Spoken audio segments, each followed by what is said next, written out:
ఆంధ్రప్రదేశ్లో తెలుగుదేశం జనసేనతో కలిసి కూటమిగా ఉన్నప్పటికీ బీజేపీ నాయకత్వం ఆచితూచి వ్యవహరిస్తుంది. అనేక అంశాల్లో అంటీ ముట్టనట్టుగా సాగుతుంది. ఇది అధికారం దక్కకముందు, అధికారంలోకి వచ్చిన తర్వాత కూడా అదే పద్ధతిన నడుస్తుంది.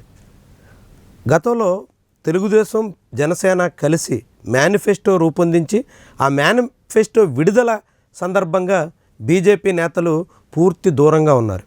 అసలు ఆ మేనిఫెస్టోని పట్టుకుని ఫోటోలకి ఫోజులు ఇవ్వడానికి కూడా సిద్ధం కాలేదు.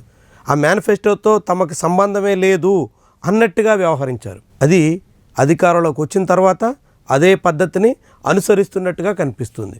ఇప్పుడు ఆంధ్రప్రదేశ్లో అమరావతి మహిళలను ఉద్దేశించి సాక్షి మీడియా సంస్థల్లో చేసినటువంటి కామెంట్స్ మీద తెలుగుదేశం నేతలు కుతకుతలాడిపోతున్నారు. తీవ్రమైనటువంటి ఆందోళనకు పూనుకుంటున్నారు. అనేక చోట్ల సాక్షి కార్యాలయాల మీద దాడులకు తెగబడుతున్నారు.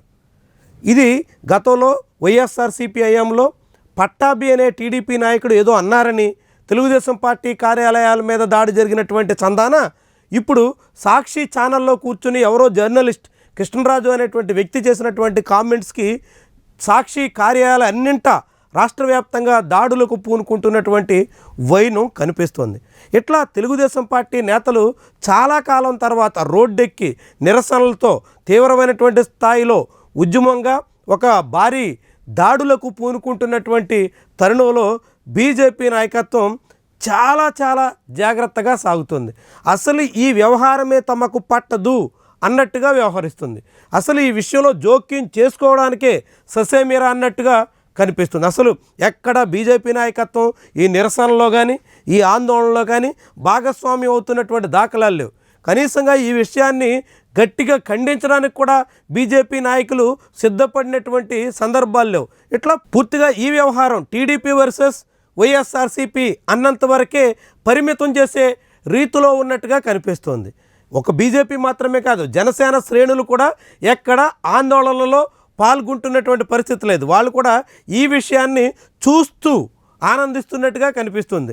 తెలుగుదేశం వైఎస్ఆర్సీపీ వ్యవహారం ముదురుతున్నటువంటి తరుణంలో బీజేపీ జనసేన ఈ విషయంలో పూర్తిగా ప్రేక్షక పాత్ర వహించే రీతిలో సాగుతుండడం అన్నది ఆసక్తికరమైన ఆశ్చర్యకరమైన పరిణామం.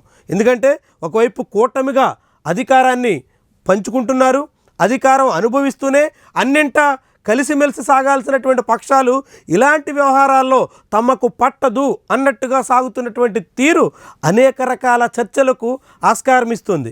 బీజేపీ నాయకత్వం ఇప్పటికీ టీడీపీతో పూర్తి స్థాయిలో సఖ్యంగా లేదని, అన్నింటా టీడీపీని అనుసరించడానికి సిద్ధంగా లేదని, టీడీపీ ఏం చేసినా తమ మద్దతు ఉంటుంది అనేటువంటి సంకేతాలు ఇచ్చేదానికి ససేమిరా అంటున్నట్టుగా ఉందని ఈ పరిణామాలు చెబుతున్నాయి. భవిష్యత్తులో తెలుగుదేశం పార్టీ మీద ప్రజల్లో వ్యతిరేకత పెరిగితే అప్పుడు బీజేపీ తీసుకోబోయే నిర్ణయాలకి తగ్గట్టుగానే ఎప్పటి నుంచి చాలా జాగ్రత్తగా ఆ పార్టీ నాయకత్వం సాగుతుందనేటువంటి అభిప్రాయం కలిగిస్తోంది. మరి ఇట్లా ఎంతకాలమని ఈ కూటమి నడుస్తుంది? ఒకరి మీద ఒకరికి పూర్తి విశ్వాసం లేకుండా, ఒకరి తీరును ఒకరు పూర్తిగా సమర్థించకుండా, అన్నింటా అనుమానిస్తూ అనేక రకాలుగా ఆచితూసి సాగే తీరులో కూటమి మధ్య సఖ్యత ఎంత మేరకు ఉంటుంది, ఎన్నాళ్ళు ఉంటుంది, ఏ రీతిన సాగుతుంది అన్నది ప్రశ్న.